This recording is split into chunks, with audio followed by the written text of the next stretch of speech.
Dear viewer, আজকে আমরা দেখে নিচ্ছি চাইল্ড ডেভেলপমেন্টের পেডাগজি সেকশনের child development and pedagogy section থেকে পেয়াজের তথ্য এবং ভাইগটস্কির তথ্য।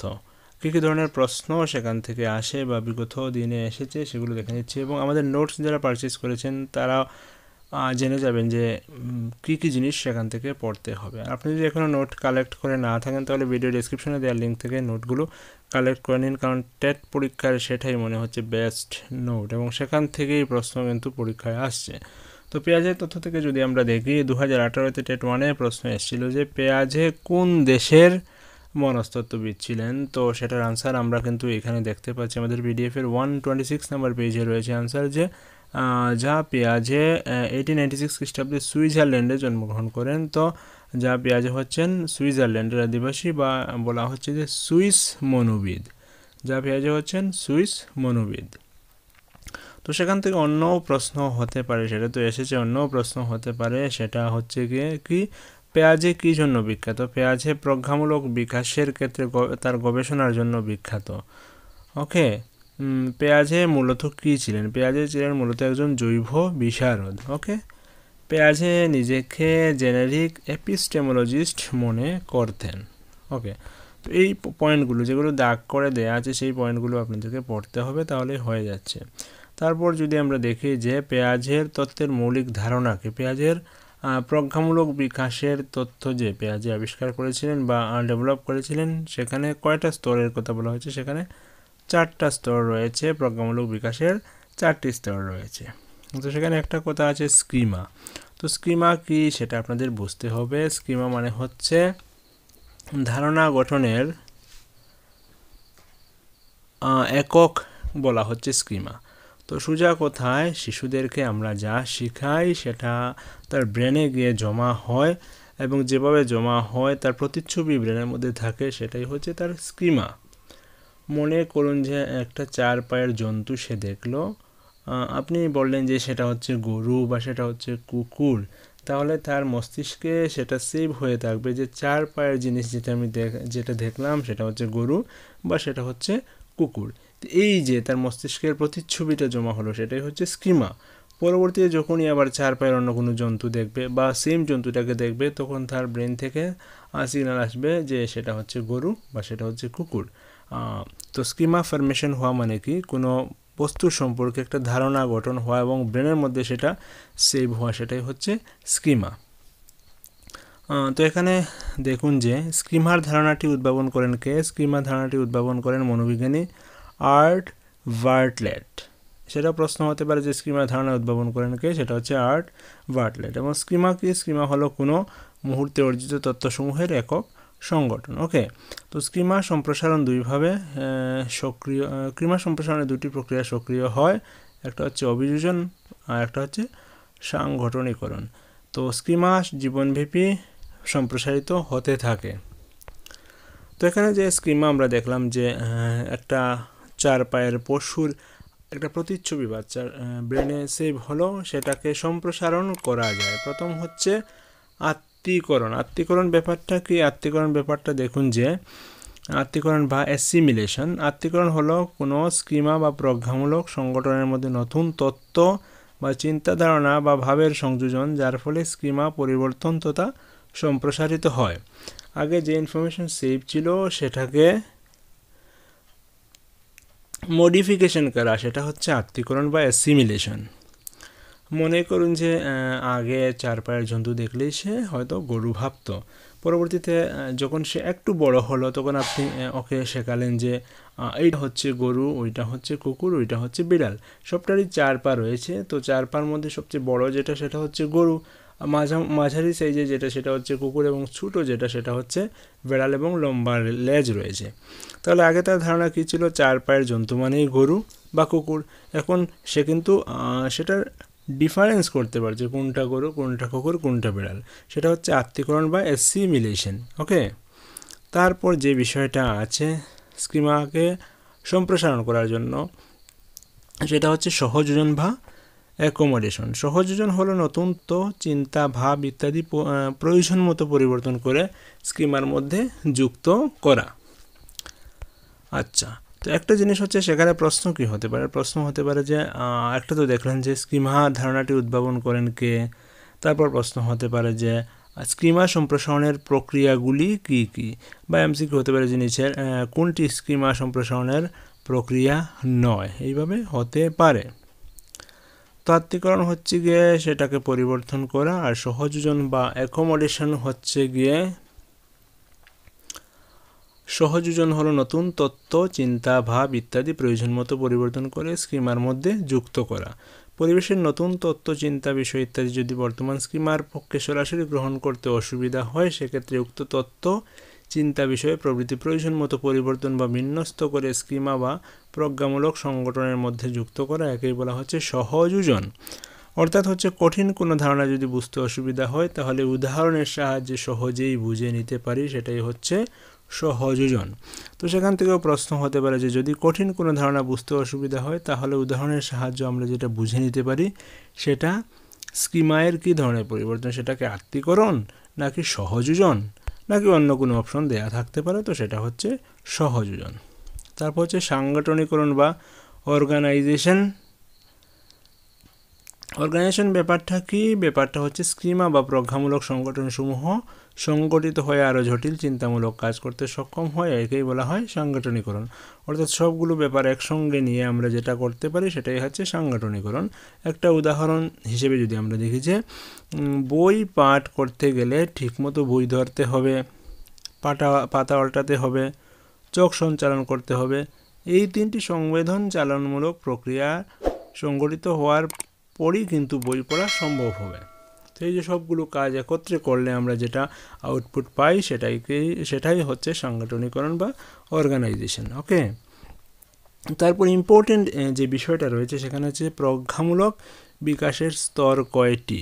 তো প্রজ্ঞামূলক বিকাশের স্তর বা কগনিটিভ ডেভেলপমেন্ট তত্ত্বের আবিষ্কারককে, সেটা যদি প্রশ্ন হয়, কগনিটিভ ডেভেলপমেন্ট তত্ত্বের আবিষ্কারক হচ্ছেন যা পেয়াজে, এবং সেটা প্রশ্ন হয়েছিল 2018 সালে টেট পরীক্ষা, হ্যাঁ বিশেষ করে টেট 1-এ সেটা প্রশ্ন এসেছিল যে কগনিটিভ ডেভেলপমেন্ট এর আবিষ্কারককে। তো কগনিটিভ ডেভেলপমেন্টের আবিষ্কারক হচ্ছেন যা পেয়াজে। তো সেখানে কয়টা স্তর বলা হচ্ছে, 4টা স্তর। একটা হচ্ছে sensory motor, pre operation, concrete operation এবং ফর্মাল অপারেশন। তো সেই বয়সগুলো জানতে হবে, কোন বছর থেকে কোন বছর হচ্ছে গিয়ে কোন স্তর। যেমন জন্ম থেকে প্রায় 2 বছর পর্যন্ত হচ্ছে গিয়ে সেন্সরি মোটর স্টেজ বা সংবেদন সঞ্চালন স্তর, 2 বছর থেকে 7 বছর হচ্ছে প্রাক সক্রিয়তার স্তর, 7 থেকে 11 বছর হচ্ছে মূর্ত সক্রিয়তার স্তর, এবং 11 থেকে 18 বছর হচ্ছে ফর্মাল অপারেশন স্টেজ বা যৌক্তিক সক্রিয়তার স্তর। তো আপনাদের জানিয়ে রাখি, আমরা বিগত বছরগুলোতে অনলাইন এবং অফলাইন মোডে কিন্তু ক্লাস করেছিলাম এবং দারুণ সাফল্য পেয়েছি। এই বছর খুব কম সময় থাকার কারণে এবং বিভিন্ন কাজে নিজে জড়িয়ে যাওয়ার কারণে কিন্তু এই বছর আমরা অনলাইন মোডে ক্লাস করতে পারছি না, অফলাইন মোডে আমাদের ক্লাস চলছে। তো স্টাডি মেটেরিয়াল আমরা প্রোভাইড করছি, সিলেবাস অনুযায়ী স্টাডি মেটেরিয়াল দিয়ে যাচ্ছি এবং সেগুলো থেকে অবশ্যই আপনি সাফল্য পাবেন।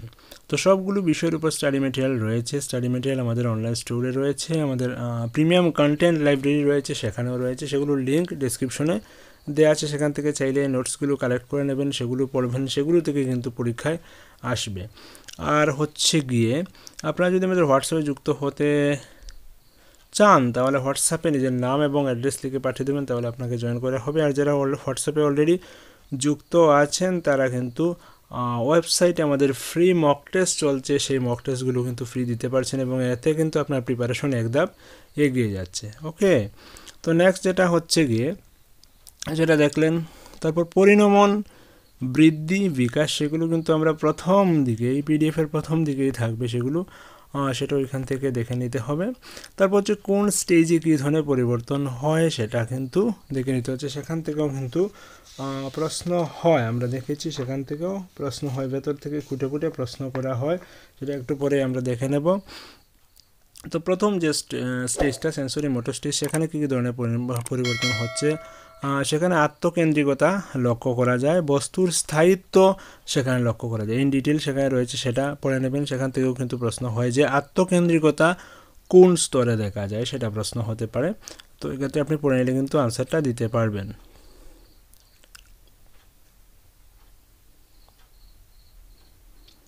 তারপর হচ্ছে সংবেদন সঞ্চালনমূলক স্থলে শিক্ষার তাৎপর্য, সেগুলো না দেখলেও চলবে।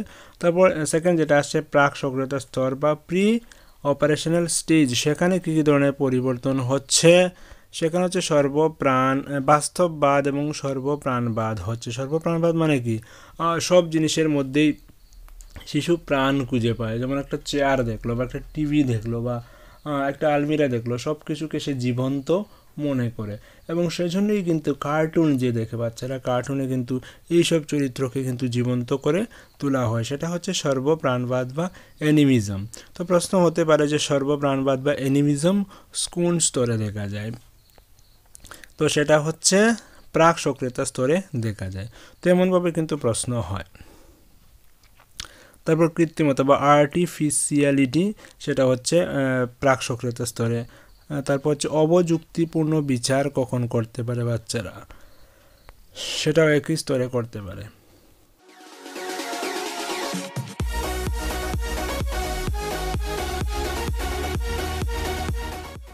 অঙ্কন বা ভাষার বিকাশ কখন হয়, মানসিক প্রতিকল্প কোন সময়ে হয়, বা অঙ্কন করতে পারে কোন সময়ে, সেগুলো কিন্তু এই স্তরেই করতে পারে। তারপর হচ্ছে মূর্ত সক্রিয়তা স্তর বা কনক্রিট অপারেশন স্টেজ, বছর বয়স, সেখানে সেই বয়সে কিন্তু শিশুরা সংরক্ষণশীল হয়ে পড়ে, সেখানে প্রশ্ন হতে পারে সেখান থেকে কোন বয়সে শিশুরা সংরক্ষণশীল হয়ে পড়ে। গুলো দেওয়া আছে 6 থেকে 7 বছরের শিশুরা তরলের তল বস্তুর দৈর্ঘ্য এবং ক্ষেত্রে কম বেশি বুঝতে পারে।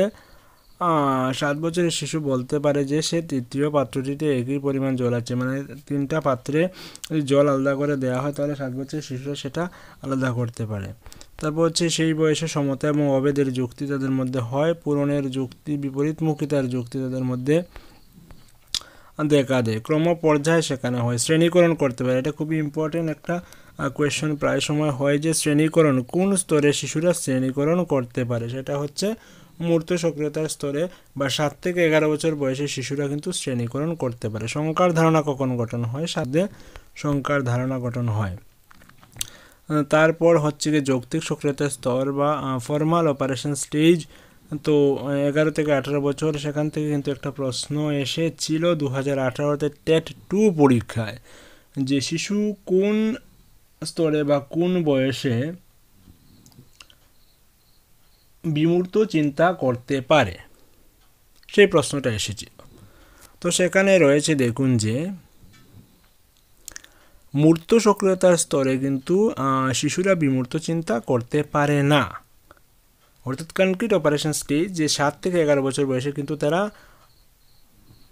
বিমূর্ত চিন্তা করতে পারে না, কিন্তু যৌক্তিক সক্রিয়তার স্তর বা ফর্মাল অপারেশন স্টেজে কিন্তু শিশুরা সেই চিন্তা করতে পারে, বিমূর্ত চিন্তা করতে পারে, অর্থাৎ যেটা বাস্তবে দেখতে পাচ্ছে না তাকে কল্পনা করে তাকে ভাবতে পারে।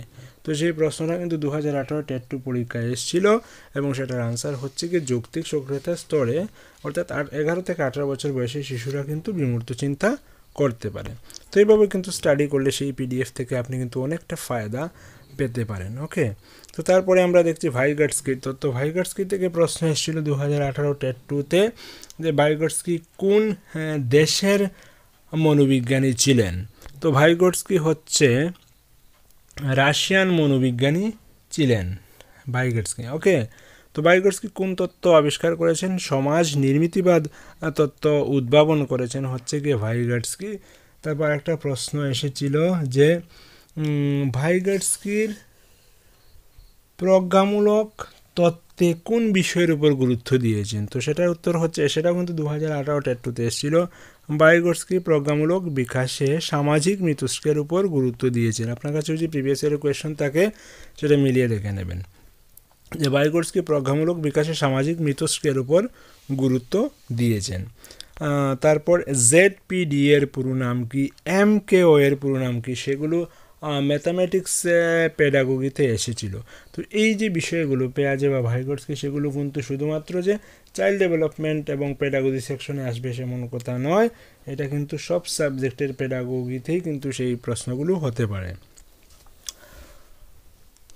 তো সেখানে আরও জিনিস যেগুলো শিকার রয়েছে সেগুলো হচ্ছে যে জোন অফ প্রক্সিমাল ডেভেলপমেন্ট বা ZPD, প্রথম প্রশ্ন হতে পারে যে ZPD এর পুরো নাম কি, সেটাও কিন্তু পরীক্ষায় এসেছে প্রশ্ন যে জেডপিডি এর পুরো নাম কি, তো জেডপিডি এর পুরো নাম হচ্ছে জোন অফ প্রক্সিমাল ডেভেলপমেন্ট। প্রশ্ন এমন হতে পারে যে জেডপিডি এর ধারণা কোন মনোবিজ্ঞানী দিয়েছিলেন, তো জেডপিডি এর ধারণা দিয়েছিলেন মনোবিজ্ঞানী ভাইগটস্কি। উনি কোথাকার ছিলেন, উনি ছিলেন রাশিয়ান মনোবিদ। ওকে, তো জোন অফ প্রক্সিমাল ডেভেলপমেন্ট কথা যদি আমি সহজভাবে বলি তাহলে হচ্ছে একটা শিশু নিজে থেকে কতটুকু শিখতে পারলো এবং অন্য একজনের সাহায্য নিয়ে কতটুকু শিখতে পারলো। এখানে ছবি এঁকে দেখানো হয়েছে যে সে নিজে থেকে এতটুকু শিখতে পেরেছে এবং অন্য আরেকজনের সাহায্য নিয়ে সে এতটুকু শিখতে পেরেছে।